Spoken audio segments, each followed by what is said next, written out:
دوستو، خداوند کا کلام آپ تک پہنچا ہے۔ پلیز لائک اور شیئر لازمی کیجیے۔ God bless you.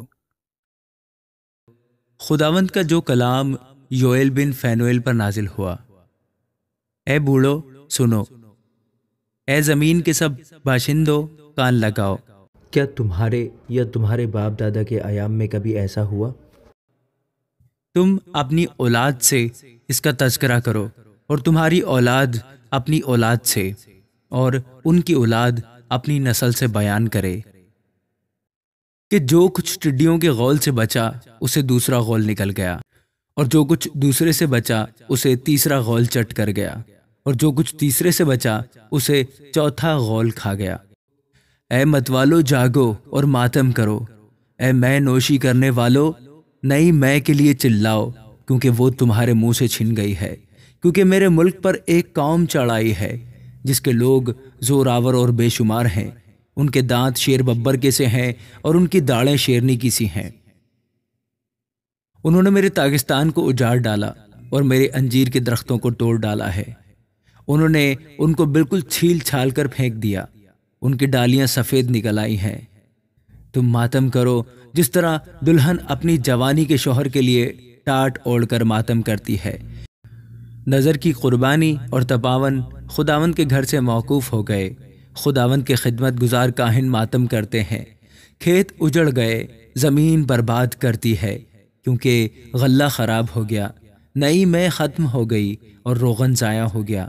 اے کسانوں خجالت اٹھاؤ، اے داغستان کے باغبانوں نوحہ کرو، کیونکہ گیہوں اور جو اور میدان کے تیار کھیت برباد ہو گئے۔ تاک خشک ہو گئی، انجیر کا درخت مرجھا گیا، انار اور کھجور اور سیب کے درخت، ہاں میدان کے تمام درخت مرجھا گئے، اور بنی آدم سے خوشی جاتی رہی۔ اے کاہنوں کمریں کس کر ماتم کرو، اے مذبح پر خدمت کرنے والوں واویلا کرو۔ اے میرے خدا کے خادموں آؤ، رات بھر ٹاٹ اوڑھو، کیونکہ نظر کی قربانی اور تپاون تمہارے خدا کے گھر سے موقوف ہو گئے۔ روزہ کے لیے ایک دن مقدس کرو، مقدس محفل فراہم کرو۔ بزرگوں اور ملک کے تمام باشندوں کو خداوند اپنے خدا کے گھر میں جمع کر کے اس سے فریاد کرو۔ اس روز پر افسوس، کیونکہ خداوند کا روز نزدیک ہے۔ وہ قادر مطلق کی طرف سے بڑی ہلاکت کی مانند آئے گا۔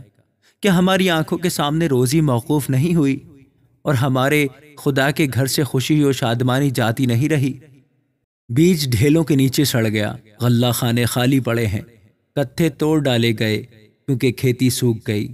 جانور کیسے کراہتے ہیں، گائے بیل کے گلے پریشان ہیں، کیونکہ ان کے لیے چراگاہ نہیں ہے۔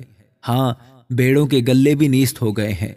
اے خداوند میں تیرے حضور فریاد کرتا ہوں، کیونکہ آگ نے بیابان کی چراگاہوں کو جلا دیا، اور شعلہ نے میدان کے سب درختوں کو بھسم کر دیا ہے۔ جنگلی جانور بھی تیری طرف تکتے ہیں، کیونکہ پانی کی ندیاں سوکھ گئیں اور آگ بیابان کی چراگاہوں کو کھا گئی۔ آمین۔